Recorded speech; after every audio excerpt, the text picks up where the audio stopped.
Cuma itu, nggak ada lagi. Karena khusyuk itu muncul dari tuma'ninatul qalb, ketenangan kalbu. Dan ketenangan kalbu hanya muncul dari zikrullah. Ya, surat Ar-Ra'd ayat 28. Hanya dengan zikrullah, nggak ada lagi. Jadi zikir, kalbu tenang, salat khusyuk, baru pas. Doa pun yakin.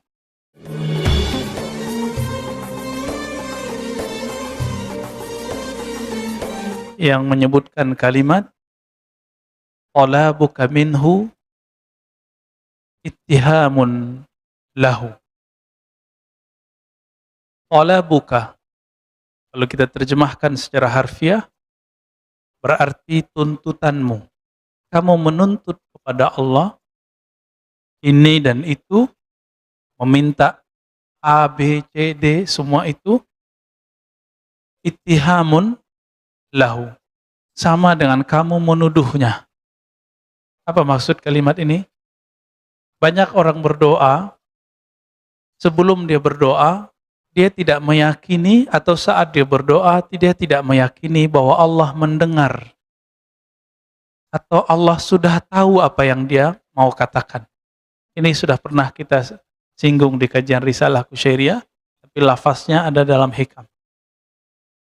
Jadi kebanyakan orang berdoa, dia ingin memberitahu kepada Allah, padahal Allah sudah tahu. Allah sudah tahu kebutuhan kita sebelum kita menyampaikannya kepada Allah. Salah satu sifat Allah adalah alim. Allah maha mengetahui. Dan itu asma'ul husna. Wa huwa bikulli syai'in alim. Dia terhadap segala sesuatu maha mengetahui. Bahkan di ayat-ayat sebelumnya, innallaha alimum bidzatis sudur. Allah maha mengetahui apapun yang tergores di dalam dada ini. Artinya belum saya lafazkan, belum kita lafazkan, Allah sudah tahu. Jadi supaya kalimat ini tidak mengenai kita, bagaimana caranya?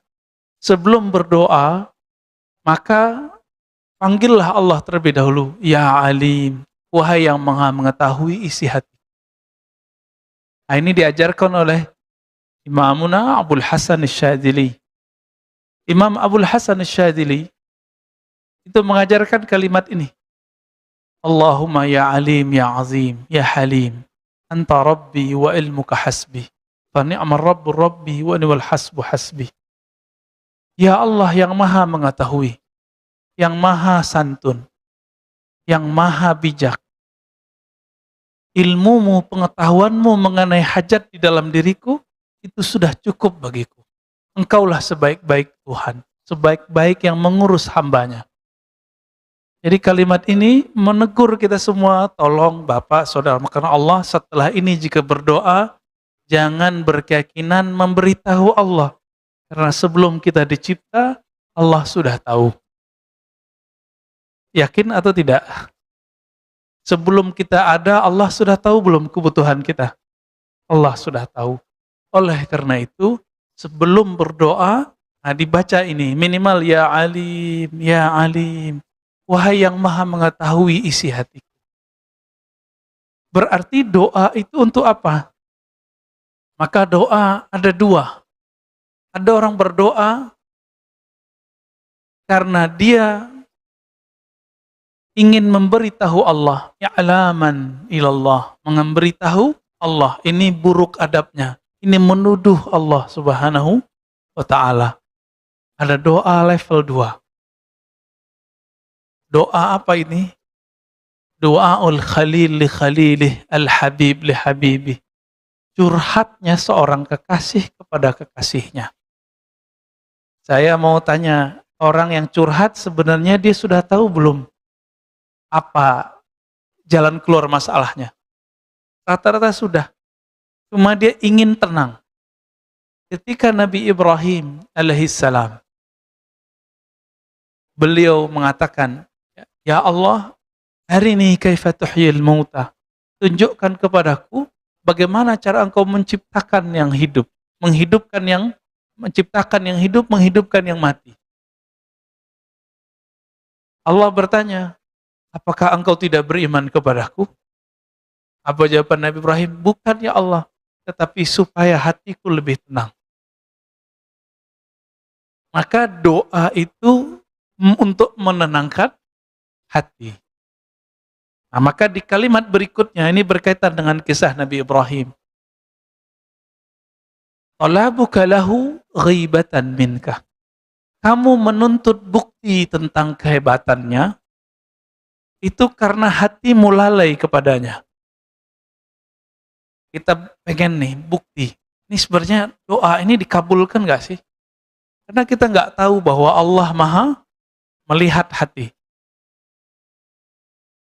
Beda dengan Nabi Ibrahim. Nabi Ibrahim selalu bersama Allah perasaannya. Tetapi beliau hanya ingin menambah ilmu. Disebut dengan ilmu yakin. Ilmu yakin. Naik menjadi ainul yakin. Beliau melihat sendiri bagaimana Allah Subhanahu wa Ta'ala menciptakan makhluknya dari kematian menjadi hidup. Bapak saudara makan Allah, jamaah subuh yang pasti diberkahi Allah Subhanahu wa Ta'ala. Maka jika berdoalah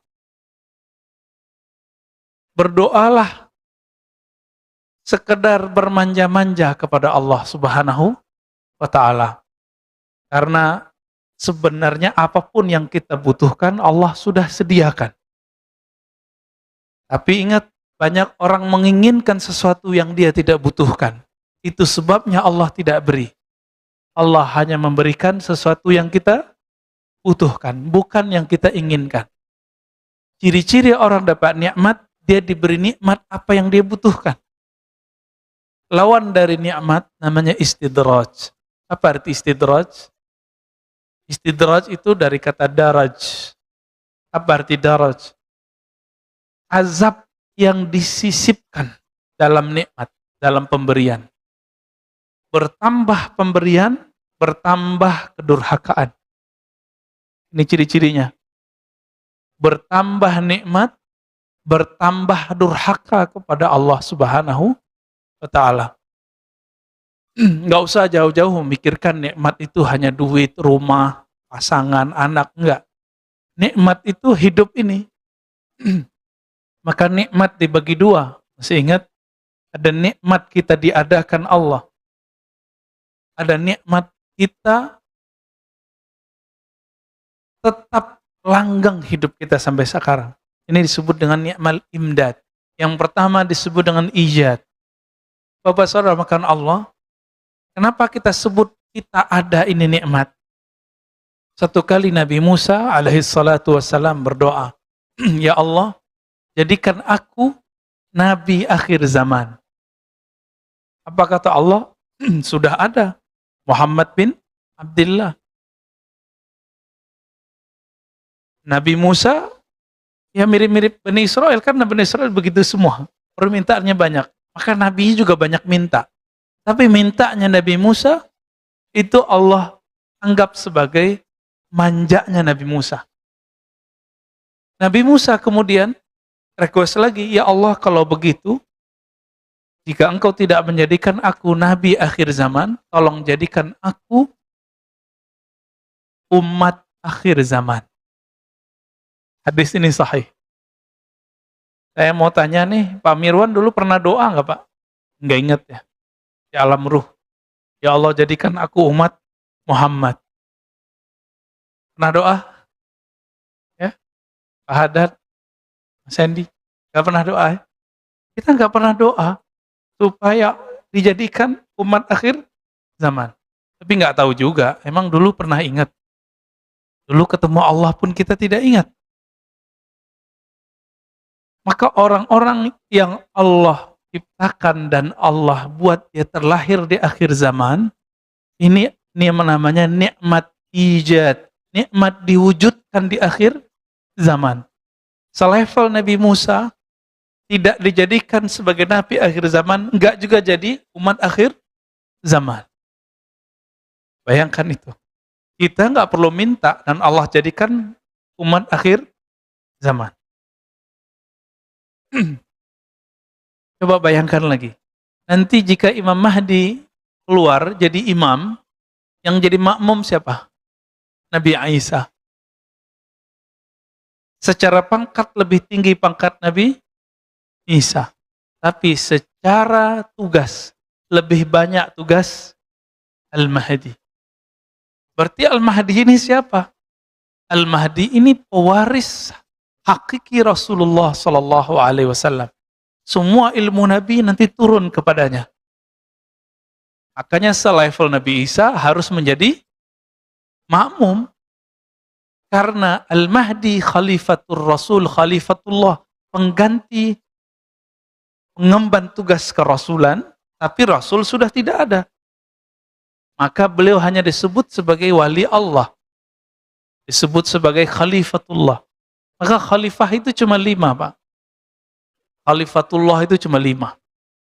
Abu Bakar, Umar, Utsman, Ali, terakhir Al-Mahdi. Antara itu Nabi SAW sebut dengan istilah yang berbeda. Disebut mulkan 'adhan, kerajaan. Nabi tidak sebut kekhalifahan. Maka mulai dari Bani Umayyah, Bani Abbasiyah, Saljuk, Turki Utsmani, itu bukan khilafah. Khilafah yang begitu kita nggak perlu, Pak. Kita nggak butuh. Kita butuh khilafahnya 4 sahabat, dan yang terakhir adalah khilafahnya ala minhajin nubuwah. Jadi Nabi menyebutkan khilafah ala minhaj. Khilafah pemerintahan yang berdasarkan konsep kenabian, ajar kenabian, minhajin nubuwah. Karena Nabi sudah tidak ada, maka pengemban ini adalah wali Allah. Berarti wali Allah ini menjadi imam, imamnya seorang Nabi Allah. Nah, kita bisa bayangkan, di seandainya wali-wali Allah yang hidup zaman ini, hidup di zaman Bani Israel, tentu mereka jadi Nabi. Walaupun hadisnya tidak sahih, ya, ulama'u ummati ya anbiya'i Bani Israel, ulama umatku seperti nabi-nabi Bani Israel, itu maknanya sahih. Meskipun secara sanad tidak sahih. Kita nggak paksakan juga itu. Kenapa? Karena setiap masa ada 124 kekasih Allah. Sebelum Nabi Muhammad SAW disebut dengan para nabi. Setelah Nabi Muhammad, karena tidak ada lagi nabi, jumlahnya tetap 124.000. Disebut dengan para wali Allah. Siapa tahu guru-guru Bapak Ibu atau di antara kita ini ada yang 124.000 itu. Amin ya Rabbal alamin. Kalau tidak, semoga Bapak Ibu berguru kepada mereka. Karena nanti mereka bisa kasih syafaat dengan izin Allah. Berdasarkan hadis Imam Muslim, bahwa yang dapat memberi syafaat itu adalah malaikat, nabi, dan orang soleh. Dengan izin Allah Subhanahu wa ta'ala. Malaikat, nabi, oleh orang soleh ini yang 124.000 itu. Ya. Jadi ketika kita ingin menunggu kapan Allah ini bantu kita, kapan Allah ini memberikan keajaiban kepada kita, orang-orang seperti ini qalbunya tidak hadir bersama Allah. Disebut ghaibatan minka, talabuka lahu ghaibatan minka. Ya. Kamu menuntutnya untuk begini, begitu, atau kamu ingin mencari bukti tentangnya, pertanda kalau kamu tidak bersamanya. Jadi kalau kita tidak bersama Allah, maka kita akan mencari-cari buktinya. Padahal Allah mengatakan, wa huwa ma'akum ainama kuntum. Dia bersamamu dimanapun kamu berada. Dia bersamamu dimanapun kamu berada. Wa idza sa'alaka ibadi anni fa inni qarib. Jika hambaku bertanya kepadaku, katakanlah bahwa aku sangat dekat. Tapi Allah dekat, kita belum tentu merasa dekat. Ini masalahnya. Disinilah perdebatan orang tawassul enggak tawassul. Sebenarnya orang yang anti tawassul itu niatnya benar. Kalau minta kepada Allah, ngapain pakai perantara? Benar gak tuh? Benar. Ini benar Pak, konsep awalnya benar. Tapi Apakah setiap orang berdoa merasakan kedekatan itu? Enggak. Maka dia perlu menyebut nama guru-gurunya dalam meminta kepada Allah. Mintanya tetap kepada Allah. Ini dalilnya dalam hadis Imam Tirmizi. Seseorang datang kepada Nabi, dia buta. Wahai Rasulullah, doakan aku supaya mataku bisa melihat. Apa kata Nabi? Wahai sahabatku, isbir wa huwa khairul lak. Sabarlah kamu terhadap musibah yang kamu alami, itu lebih baik bagimu. Karena dosa mata banyak nggak Pak? Banyak sekali ya.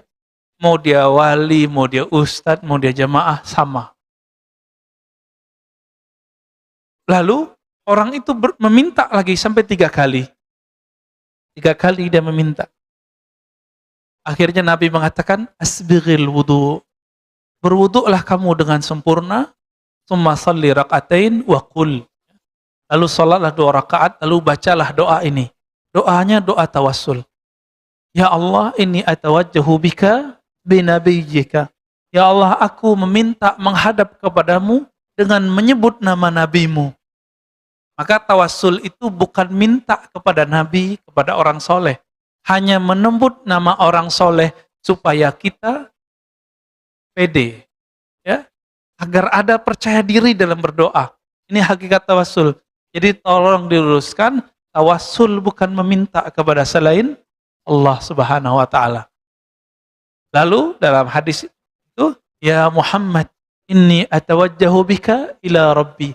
Wahai Muhammad, wahai Nabi Muhammad, wahai Rasulullah, aku bermediasi menyebut namamu di hadapan Rabbku, meminta Rabbku, fashfa'li fiyya, maka berilah aku syafaat. Dia usap matanya, langsung dia bisa lihat, Pak. Kenapa orang ini mesti menyebut nama Nabi? Karena kalau dia tidak menyebut nama Nabi, seperti orang buat proposal, nggak ada ACC-nya. Dicuekin sama yang diminta. Bukankah Allah maha dekat? Kenapa sahabat ini tidak berdoa di rumahnya? Kalau seandainya Allah itu maha dekat, kenapa dia tidak meminta di mana saja? Allah maha dekat, tapi orang ini tidak merasa dekat. Itu maknanya. Karena dia tidak merasa dekat, Allah pun tidak merasa dekat kepadanya. Ana inda dhanni abdi, aku berdasarkan keyakinan hambaku. Ini terjemahan saya. Terjemahan biasa, aku berdasarkan prasangkaan hambaku. Itu lewat ya terjemahannya. Bukan itu terjemahannya. Aku berdasarkan keyakinan hambaku. Apa keyakinan kita saat berdoa? Allah nggak dengar, Allah nggak mau dengar. Padahal Allah maha mendengar. Itu sebabnya juga Bapak Saudara makan Allah kalau berkunjung ke kampung-kampung, meskipun ya kita tidak semuanya sesuai dengan metode ini, tapi guru-guru kita yang lama, baik di Indonesia ataupun di Suriah, di Arab, di Yaman, mereka sebelum berdoa mereka tahlil dulu. Saya juga pikir-mikir, kenapa ini? Alasannya apa? Kan Nabi tidak mencontohkan dengan cara itu secara rutin. Sesekali iya, sesekali tidak. Kan mereka zikir dulu Pak. Afdalu dzikri la ilaha illallah, terus orang tahlil. Ya, benar nggak? Setelah itu baru doa. Apa ini rahasianya? Kita usut, kita teliti. Ternyata ada dalam riwayat Imam An-Nasai. Bahwasannya, man qala la ilaha illallah. Lebih kurang begini. Siapa yang mengatakan la ilaha illallah dengan hatinya, dengan kolbunya, lisannya membaca, kolbunya membenarkan. Apa kata Nabi SAW? Fataqallahu samawat. Allah akan belah langit sekedar memandang orang itu. Saya mau tanya, sebelum orang itu baca la ilaha illallah, Allah sudah memandang belum kita semua? Sudah. Lalu pandangan apakah ini? Inilah pandangan kewalian, pandangan rahmat. Siapa yang membaca ini, maka Allah pandang dia dengan pandangan cinta. Itu sebabnya Bapak Sar makan Allah, kita kalau melihat ahli zikir, hati kita kemudian jadi teduh. Apa kata Nabi SAW ketika ditanya, ya Rasulullah, Siapakah wali Allah itu? Dijawab oleh Nabi, man idza ru'u dzukirallah. Orang yang jika engkau pandang dia, orang itu adalah energi zikir. Jika engkau memandangnya, engkau teringat kepada yang dia ingat. Siapa yang dia ingat? Allah. Nah, ini hadis Nasai ini membuat saya merinding Pak waktu baca. Siapa saja yang membaca la ilaha illallah, tidak ada yang berhak disembah, tidak ada tempat bergantung kecuali Allah. Maka Allah belah langit, fataqas samawat. Allah belah langit semua, kalau Allah pandang orang itu dengan pandangan khusus, pandangan spesial. Mau seperti itu? Maka nanti setiap pagi, setiap sore, Bapak Saudara makan Allah, baca kalimat ini minimal 100 kali. 100 kali cukup. Karena 10 sama dengan 100, 100 sama dengan 1000.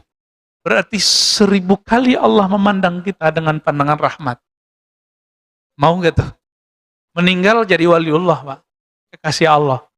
Meskipun kekasih Allah yang umum, itu sudah cukup. Jadi ilmu itu nggak usah berat-berat. Jalan menuju Allah itu nggak usah tinggi-tinggi. Ternyata ada di kalimat yang sudah kita dengar, setiap 5 waktu, sudah kita pelajari, semenjak sedari kecil, bahkan kita dengar ketika kita baru lahir di muka bumi. Apa itu? La ilaha illallah. Tapi mungkin kita bertanya, ya Allah, kenapa aku baca namamu, baca la ilaha illallah, tapi tidak terasa bergetar di dalam qalbuku? Kita tidak bergetar ketemu orang, karena kita nggak kenal dia. Kalau kita kenal dia, muncullah rasa sayang, rasa cinta. Kalau sudah muncul rasa cinta, baru bertemunya, menyebut namanya, membuat hati bergetar. Gitu. Jadi kenalilah Allah. Itu sebabnya wajib belajar ilmu akidah. Wajib belajar ilmu syukur. Karena dengan ilmu syukur ini orang bisa mengenal Allah Subhanahu wa ta'ala. Di sini sudah ada kajian Asmaul Husna? Belum ya? Semoga nanti sudah ada ya. Jangan saya lagi Pak, saya udah 2 kali di sini. Ya? Nanti semoga ada Ustadz mengkaji Asmaul Husna, tapi dengan sanad yang nyambung, bukan dibuat-buat. Ya? Cari ahli zikir yang memang kolbunya dipenuhi dengan nama Allah Subhanahu wa ta'ala. Maka saat dia membaca nama Allah, itu membuat kita bergetar semua. Minimal membuat kita tenang. Tertarik menjadinya. Ya, semoga ada nanti. Supaya negeri ini, masjid ini diberkahi oleh Allah Subhanahu wa ta'ala. Dan masuk ke dalam hadis, man ahsaha dakhalal jannah. Siapa yang mengihsa'nya, mempelajarinya, mengulang-ulangnya, membacanya, mengurainya, mendalaminya, meresapinya, pasti dia masuk surga. Maka masuk surga itu, maharnya adalah berapa nama Allah masuk ke dalam kolbu. Berapa nama Allah mengalir di tubuh ini. Sebanyak itulah hak kita di surga Allah Subhanahu wa ta'ala. Mau Pak masuk surga? Gampang toh? Tuh, udah 2 jalannya pagi ini.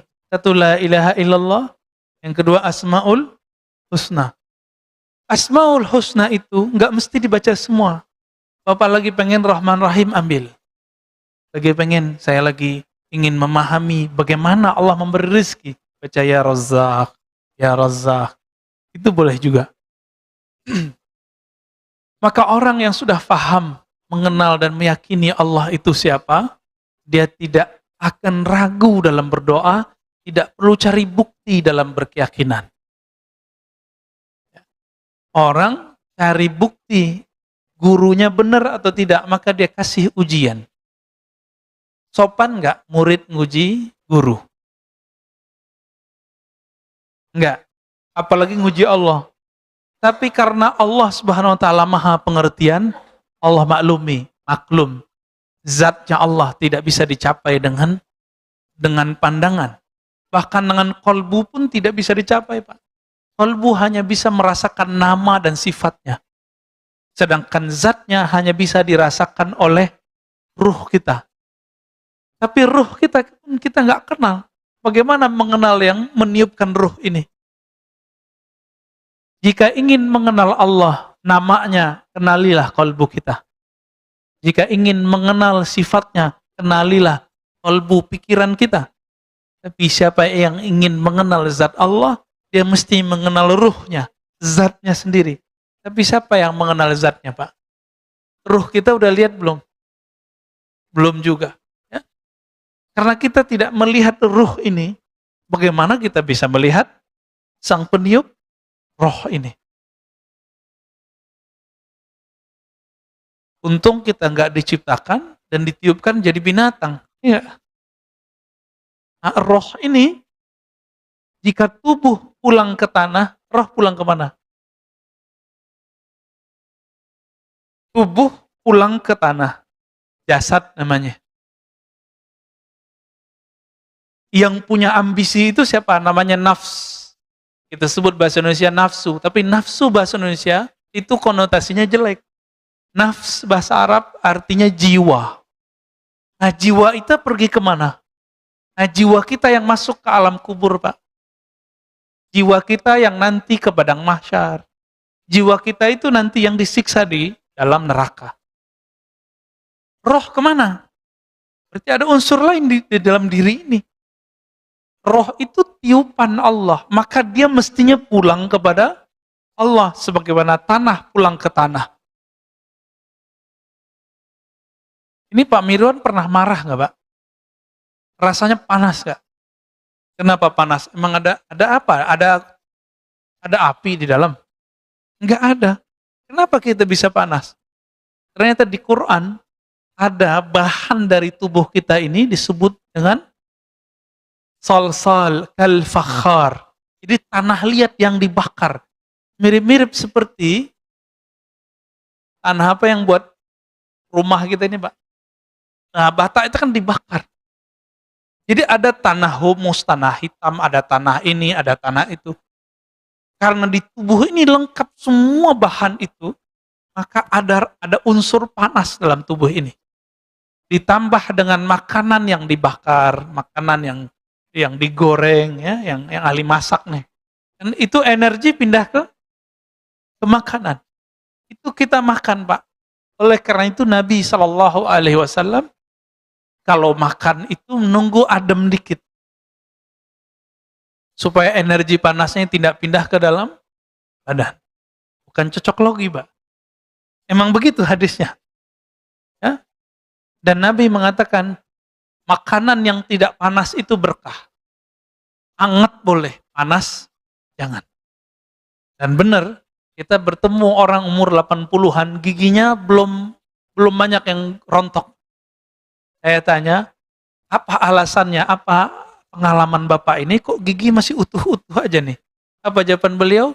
Saya tidak makan terlalu panas atau minum terlalu dingin. Gitu. Tantangan kita semua, Pak ya. Kita kalau minum pengennya dingin, kalau makan pengennya panas. Lidah aja rasanya langsung sariawan, langsung panas. Apalagi gigi tuh, ya. Apalagi perut. Coba lihat nih. Ternyata yang suka sambel doang bukan orang Sumatera, Pak. Orang Sunda, orang Jawa Timur, aduh sambelnya Masya Allah. Ya, waktu kita pernah ada tugas dulu ke pelosok Bandung, itu nggak ada cabai merahnya, Pak, adanya cabai rawit doang, ulek. Ya. Kita makan itu, aduh saya guling-guling, Pak ya. Pedesnya bukan main. Bukan berarti kita jadi pedes gara-gara itu, bukan ya.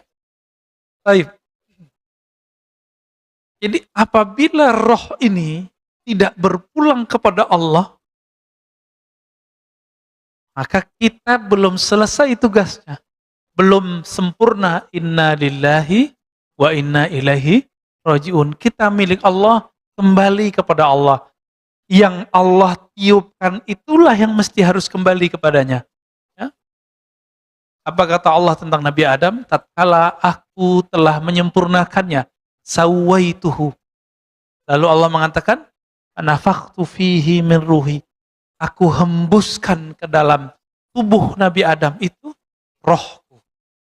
Roh ini yang disebut dengan inti kehidupan. Tapi roh ini sebelum dihembuskan ke dalam ini, maka tubuh ini kan banyak zulumatnya, banyak kegelapan, banyak sifat-sifat yang tidak baik di dalamnya. Ini seperti roh itu dicelupkan ke dalam kegelapan-kegelapan. Itu sebabnya roh kita ini disebut oleh Nabi, ad-dunya sijnul mu'min. Rohmu terpenjara di dunia. Yang memenjaranya bukan alam yang di luar ini, tapi tubuh ini. Roh itu tidak laki, tidak perempuan, maka roh tidak punya syahwat.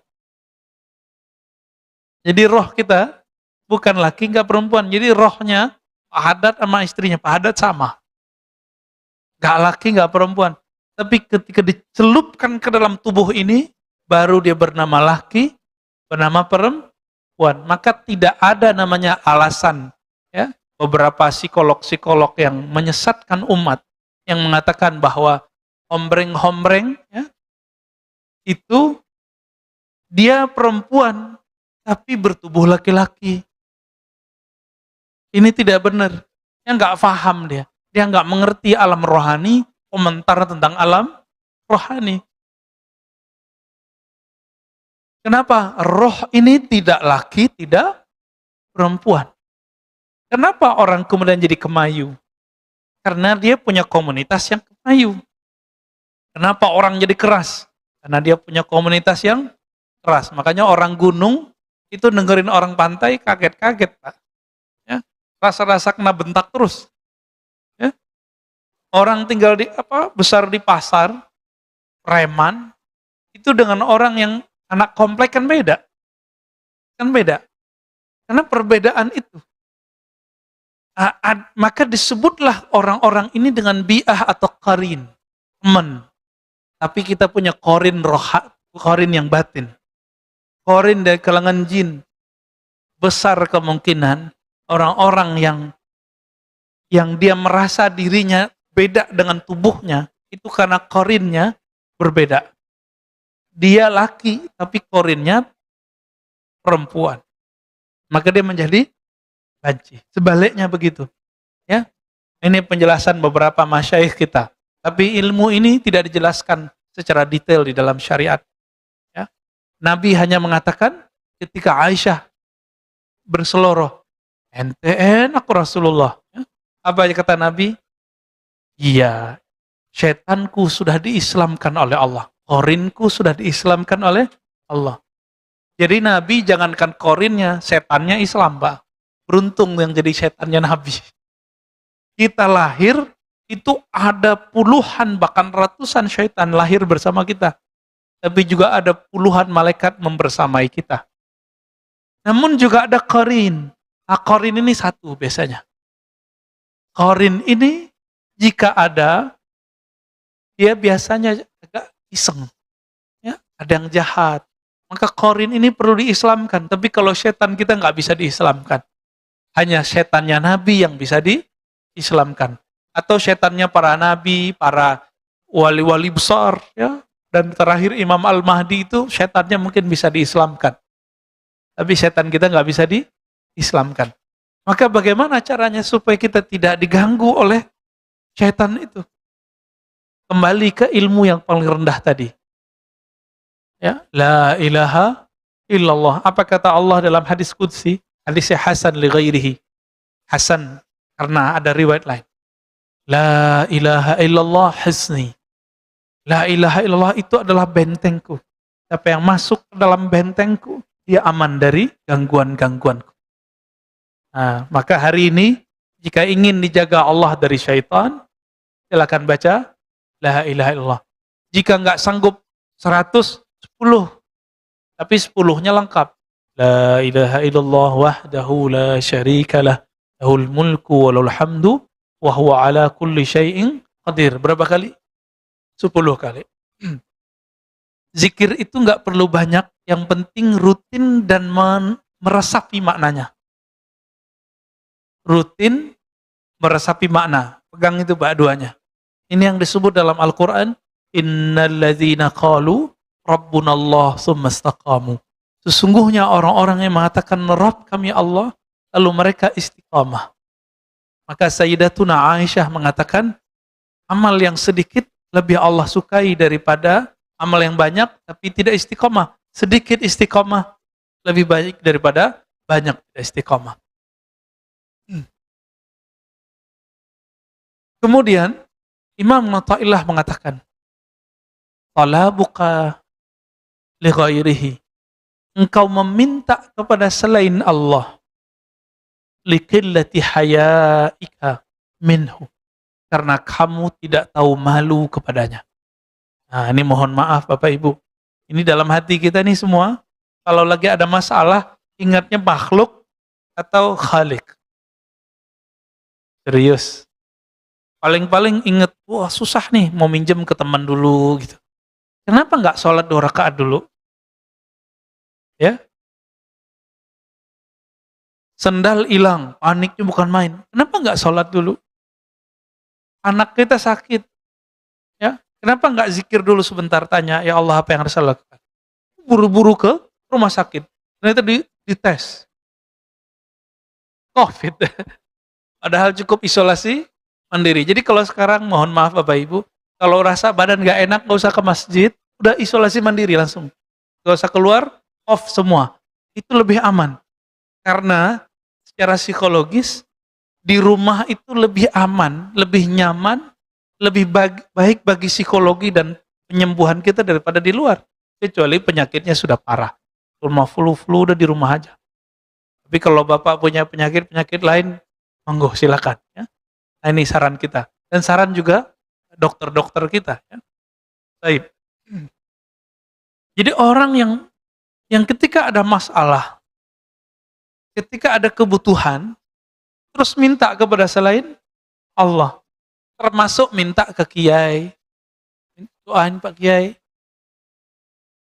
Menurut kita baik ya? Menurut kita sih baik. Tapi kenapa kita minta kepada kiai? Karena kita nggak yakin sama doa kita. Ya, masih mending mintanya ke kiai. Daripada mintanya ke ki selamat tahu-taunya kerbau.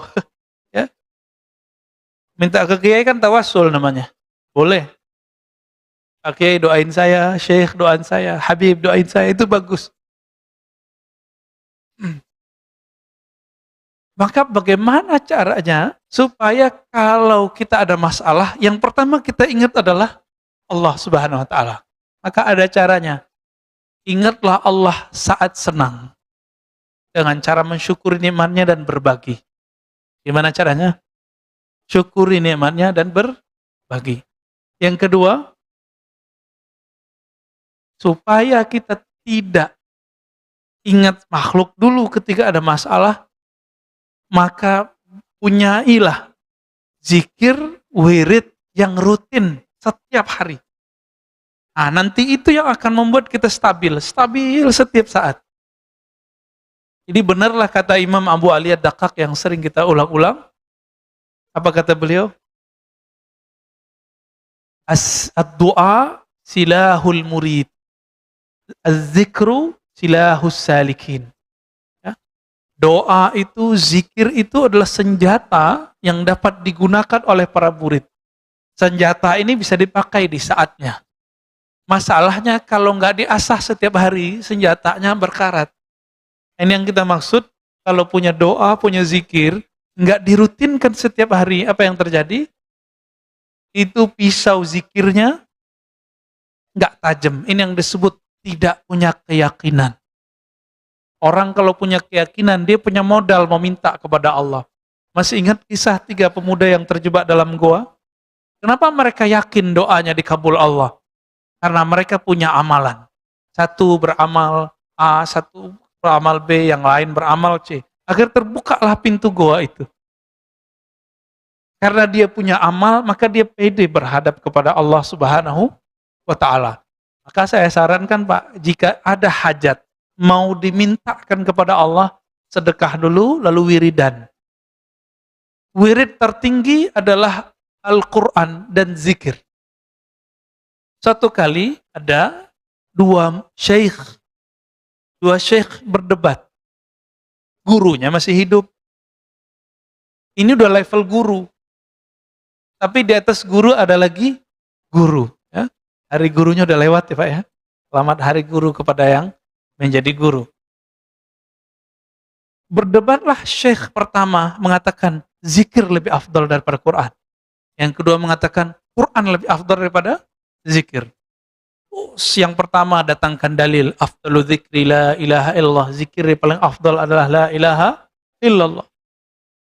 Lalu yang kedua bawa dalil bahwa Nabi menjemput sholat itu ke arah sana. Semua dalil dikeluarkan. Akhirnya mereka mentok. Tahu-tahu gurunya datang. Apa kata gurunya? Apa yang kalian perdebatkan? Lalu mereka menyampaikan perdebatan mereka. Lalu gurunya mengatakan, wahai muridku, al-afdal kullu amalin ma'allah. Yang afdal itu setiap amal yang amalmu itu hadir Allah bersamanya. Berarti kalau Bapak sholat, Bapak zikir, lebih khusyuk zikir daripada sholat sunat, maka zikir lebih afdal. Paham di situ? Jika kita sholat dan baca Quran, lebih nikmat baca Quran, maka saat itu baca Quran lebih afdal. Kita zikir, kita sholat, kita baca Quran. Lebih nikmat sholat ya, maka sholat lebih afdal. Sholat sunat maksudnya apa ya? Kalau sholat wajib, mau nikmat gak nikmat, wajib. Gak ada cerita. Baik. Oleh karena itu, dalam banyak kitab termasuk juga Fadail A'mal, kitab Jami' Usul Aulia, disebutkan ada seorang murid datang berlatih zikir kepada gurunya. Kata gurunya, mulai hari ini Quranmu simpen dulu ya, taruh bagus-bagus depan sajadahmu. Tapi jangan dibaca dulu. Sholatnya nggak usah banyak-banyak dulu, cukup sholat wajib sama rawatib lalu witir. Akhirnya dia lakukan. Beberapa hari dia datang lagi kepada gurunya, wahai tuan guru, saya rindu baca Quran. Kata gurunya, tunggu dulu, kamu zikir dulu. Dia kemudian zikir lagi. Besok datang lagi, wahai tuan guru, saya pengen baca Quran. Dia pengen baca Quran dengan hawa nafsunya. Apa kata gurunya? Tunggu dulu, kamu zikir dulu. Zikir itu panas, Pak. Dengan panasnya zikrullah, itu bisa mengkerangkeng hawa nafsu kita. Dikurangi makan, dikurangi tidur, dikurangi banyak berpikir, dikurangi ngomong. Disebut dengan beruzlah, berkhalwat, menyepi bersama Allah. Sampai berapa hari? Sampai 40 hari dipanggil sama gurunya. Orang ini sudah lupa baca Quran, sudah lupa sholat banyak-banyak. Dipanggil sama gurunya. Wahai muridku, engkau sudah asik berzikir. Sekarang saatnya engkau membaca Al-Quran. Betul, dia masuk ke ruang khalwatnya, dibaca Al-Quran. Baru dibacaan basmalah, langsung air matanya meleleh. Rasa hadir, bismillah, dengan nama yang luhur milik Allah Subhanahu wa ta'ala. Yang punya nama sudah ada dalam kalbunya. Nama Allah sudah ada dalam jiwanya. Karena kalbu ini makanannya adalah asma wa sifat. Nama-nama Allah. Semakin banyak nama Allah di kalbu, semakin nikmat baca Quran dan salat. Jadi saya nggak punya teori macam-macam Pak tentang salat khusyuk. Walaupun di luar sana banyak latihan salat khusyuk, kita cuma punya satu. Kalbumu penuh dengan nama Allah, pasti khusyuk. Cuma itu, nggak ada lagi. Karena khusyuk itu muncul dari tuma'ninatul qalb, ketenangan kalbu. Dan ketenangan kalbu hanya muncul dari zikrullah. Ya, surat Ar-Ra'd ayat 28. Hanya dengan zikrullah, nggak ada lagi. Jadi zikir, kalbu tenang, salat khusyuk, baru pas. Doa pun yakin. Kira-kira begitu Bapak Saudara karena Allah, jika kita simpulkan hikmah pagi ini. Jadi kenapa orang masih meragukan Allah saat berdoa? Atau ingin mencari bukti Allah itu bagaimana dan bagaimana? Atau dia masih meminta kepada makhluk? Karena kalbunya tidak hadir bersama Allah. Kalbunya tidak ada nama Allah. Maka belajarlah kepada ahli kalbu, ahli zikir, bagaimana cara menabung nama Allah dalam kalbu. Kira-kira begitu Bapak Saudara karena Allah. Saya rasa cukup. Ada tanya jawab. Baik. Silakan kalau ada yang mau didiskusikan. Saya tidak melayani pertanyaan politik. Oke? Okay? Saya batasi. Kita ngomong hikam aja. Ya. Hasan Hussein pun beda Pak masalah politik. Hasan memilih untuk diam, Hussein memilih untuk bukan berontak. Ingin mengkritisi pemerintah. Jadi dua sahabat Nabi, cucu Nabi sudah beda manhaj politik. Untuk zaman ini saya pilih manhaj Hasan dulu. Nanti dikit lagi kita pakai manhaj Hussein. Ya, tafadhal. Assalamualaikum warahmatullahi wabarakatuh. Assalamualaikum. Mengenai tawasul, banyak orang yang tawasul itu tidak langsung kepada Rasulullah. Ya, dengan wali Songo lah, wali ini, wali itu. Mengapa enggak? Ya, mengapa enggak langsung ke Rasulullah? Oke. Ya, ya, ada yang Abdul Qadir Jailani, Siti Senjenar. Apa enggak langsung ke Rasulullah? Ya, satu. Yang kedua, dari kita dianjurkan wiridan. Wiridan itu bahasa apa sih sebenarnya? Ya, setahu saya kalau bahasa Inggris ini wirid kita membaca. Ya, membaca-baca gitu ya kan. Ha? Makanya ada dulu sekelompok orang-orang Muhammadiyah wiridan. Baca sendiri, ngapain kalian rame-rame ke masjid wiridan? Kira-kira begitu. Demikian, Assalamualaikum warahmatullahi wabarakatuh. Assalamualaikum. Pak Mirwan ini Muhammadiyah 99%.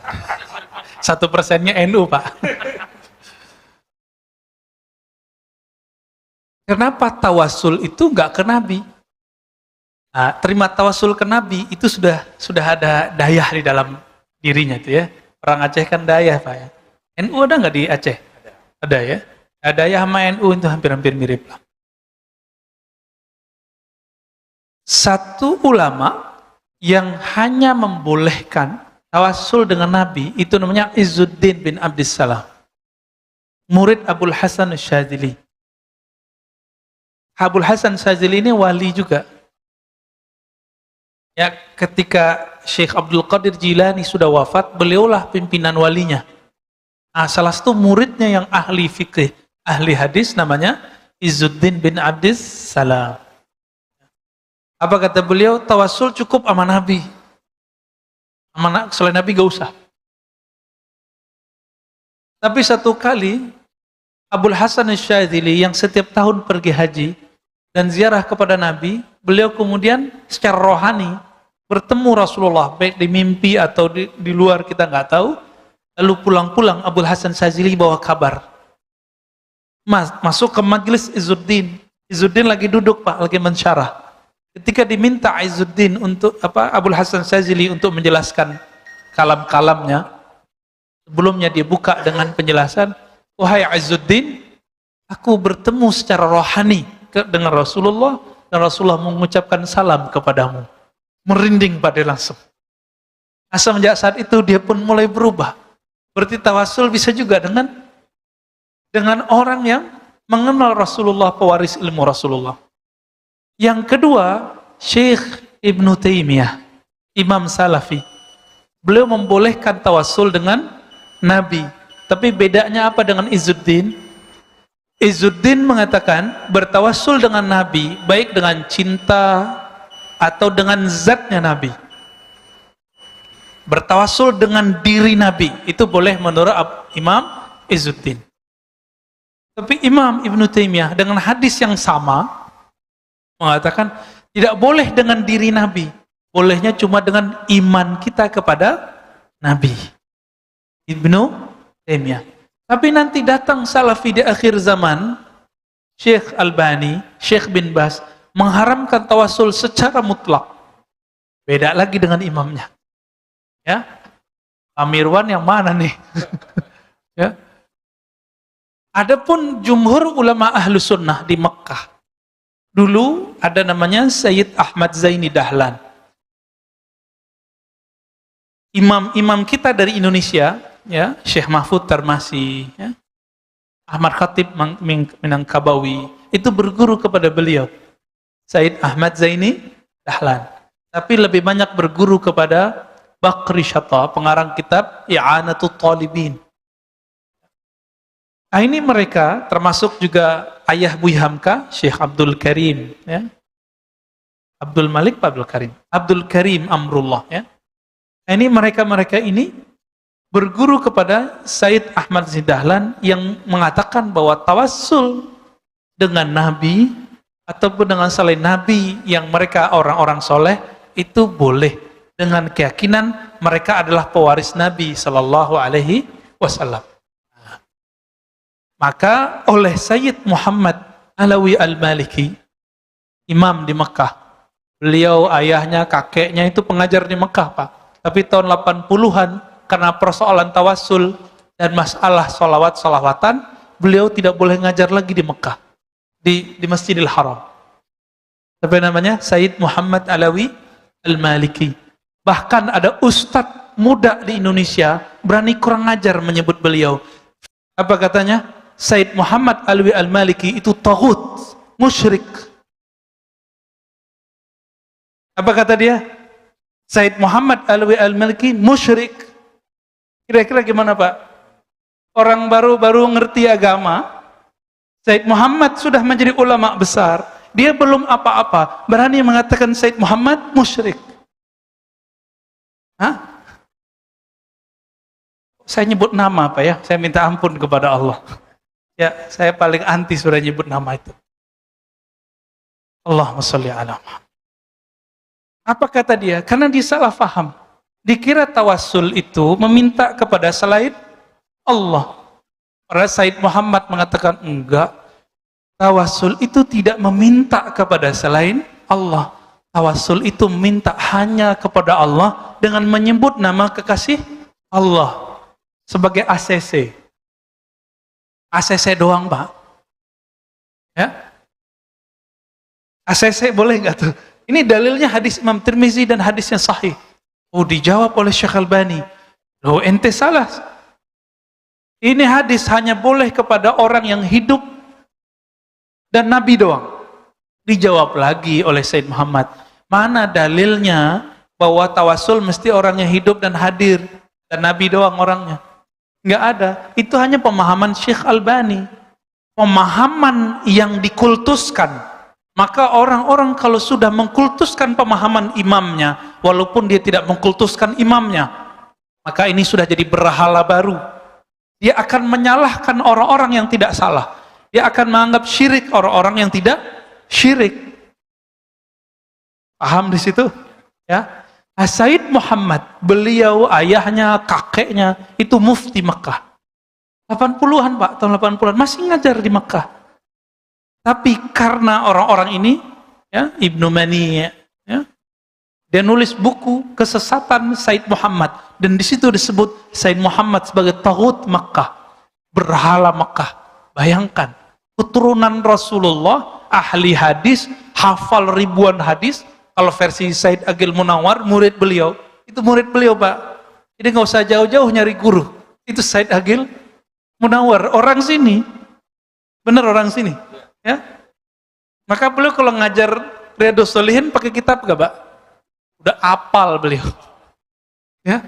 Dan beliau bersaksi, ya, ke kita di kelas dulu bahwa itu Said Muhammad hafal Kutubus Sittah. Saya tidak tahu maksud hafal itu apakah hafal semua atau hafal secara maknawi.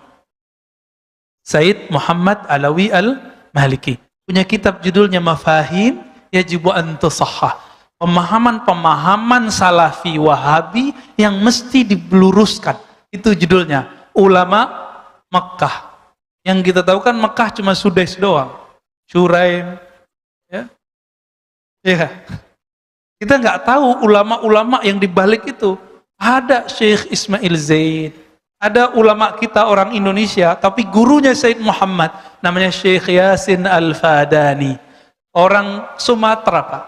Said Muhammad keturunan Rasulullah setiap hari Rabu atau Selasa malam Rabu, kata Syekh Ahmad Marwazi, itu ngaji ke sana setoran kitab, baca hadis, dengerin riwayat-riwayat dari beliau. Jadi orang kita jadi ahli hadis. Bahkan Syekh Ali Jum'ah jadi mufti ya, di Mesir, mufti sebelumnya, itu beliau mengatakan, Syekhi, guruku Syekh Yasin Al-Fadani. Dia menyebut orang kita dengan Syekhi. Gimana tuh? Ya, kita nggak pede sama orang kita. Ya, ilmu itu sekarang udah diboyong semua ke negeri ini. Jadi sanadnya Said Muhammad, sanadnya Syekh Yasin, sanadnya para masyekh-masyekh, ya Hasan Masyad, itu sudah dibawa ke sini. Syekh Ismail Zain, murid-muridnya di sini. Di Mesir ada Syekh Yusri, ada Syekh tadi Ali Jum'ah, ada Abdul Bais Katani. Kita cek orang kita juga, Pak. Dia mau orang Indonesia ini kemana-mana ngajinya luar biasa. Bahkan saya kaget, Syekh Omari, di zaman yang saya berpikir orang kita nggak ketemu beliau, ternyata udah ketemu beliau. Tapi beliau nyandain kita, Pak. Apa kata beliau?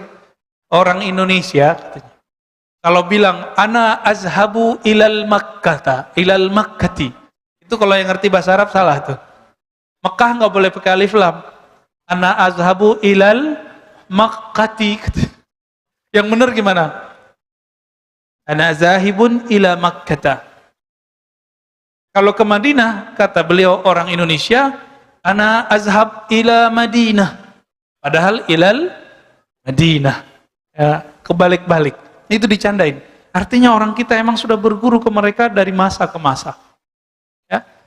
Jadi tinggal Pak Mirwan pilih. Pilih Said Muhammad atau Ibnu Mani'. Pilih Izzuddin bin Salam atau Syekh Ibnu Taimiyah. Tinggal milih aja, Pak. Ini tidak bagian yang mesti kita sama, kita boleh berbeda dalam hal ini. Gak masalah. Oke? Karena ini bukan masalah usuluddin. Kecuali bagi ustadz yang saya sebut tadi. Bagi dia tawassul perkara akidah. Bagi kita enggak. Tawassul itu perkara tata cara doa. Maka dia termasuk ke bagian fikih, furu'. Berbeda di sini, bukan beda akidah. Tapi sayang sekali, sekarang ya di pesantren modern, saya ulang-ulang ini di mana-mana biar ngeh, diajarkan kitab salah satu ulama yang menganggap tawassul itu musyrik, namanya Saleh Fauzan. Diajarkan di pesantren-pesantren modern sekarang di kelas 5 atau kelas 6. Diajarin, Pak. Saya nggak tahu nanti gimana nanti umat-umat kita nih, santri-santri kita ini. Hah? Nggak hati-hati. Masukin anak pesantren modern. Semoga para kiai yang memimpin pesantren modern mengkaji kembali kitab apa yang dia kasih. Kitab apa yang disajikan ke murid-murid. Ustadz ini mah sama. Judulnya sama. Judulnya I'tiqad Ahlus Sunnah. Di dalamnya menganggap musyrik orang yang Ahlus Sunnah. Cuma karena tawassul. Nauzubillah min dzalik. Ya. Apa kata Syekh Saleh Fauzan? Asy'ariyah dhallah. Orang-orang Asy'ariyah, penganut ajaran sifat 20, itu sesat. Sesat katanya. Ketika Syekh Ali Muhammad As-Salabi, ya, orang Libya, beliau nulis tentang Asy'ariyah dan ditanya mengenai Asy'ariyah, Ahlus Sunnah atau bukan? Apa kata beliau? Sejauh yang saya baca ya Ahlus Sunnah. Ini langsung dibantah oleh Syekh Saleh Fauzan. Apa kata dia? Bukan. Asy'ariyah bukan Ahlus Sunnah. Jadi kita ini bukan Ahlus Sunnah, Pak. Ya? Makanya Said Muhammad dianggap oleh dia bukan Ahlus Sunnah.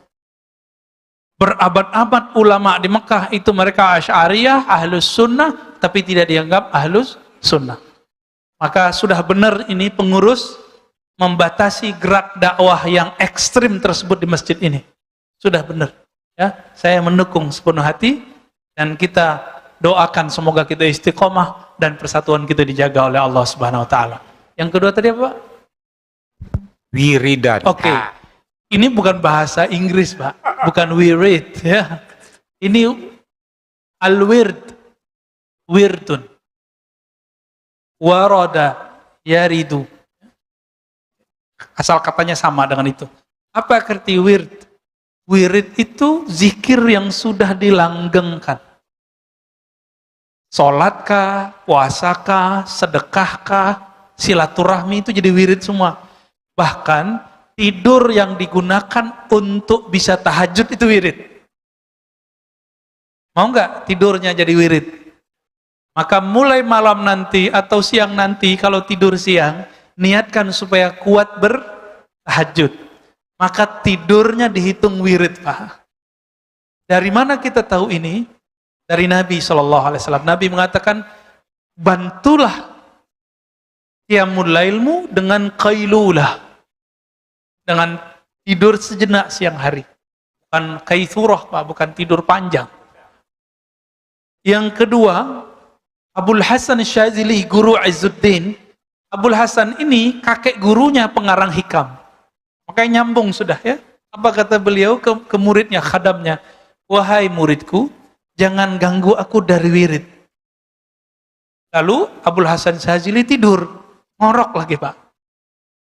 Muridnya karena patuh jadi gak diganggu.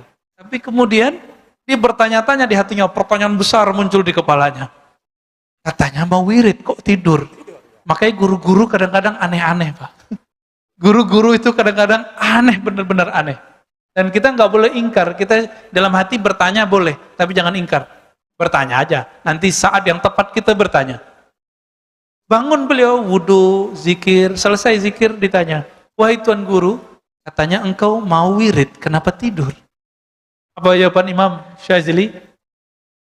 Tidurku adalah supaya qiyamul lail dan wiridku kuat. Maka tidurku adalah wiridku. Dicoba nih, mulai hari ini, malam nanti, ketika mau tidur, katakan, aku berniat untuk qiyamul lail, untuk zikir malam ini. Maka itu sepanjang malam Allah hitung berwirid. Walaupun tertidur. Wah enak nih ya. Walaupun ketiduran Pak, bangun-bangun udah azan, gak apa-apa. Nanti langsung setelah pulang dari masjid, qadha salat witirnya, baca wirid-wiridannya yang ketinggalan. Cara istiqomah cuma satu, mengqadha yang ketinggalan. Kalau kita nggak qadha yang ketinggalan, siap-siap bolong besok ya.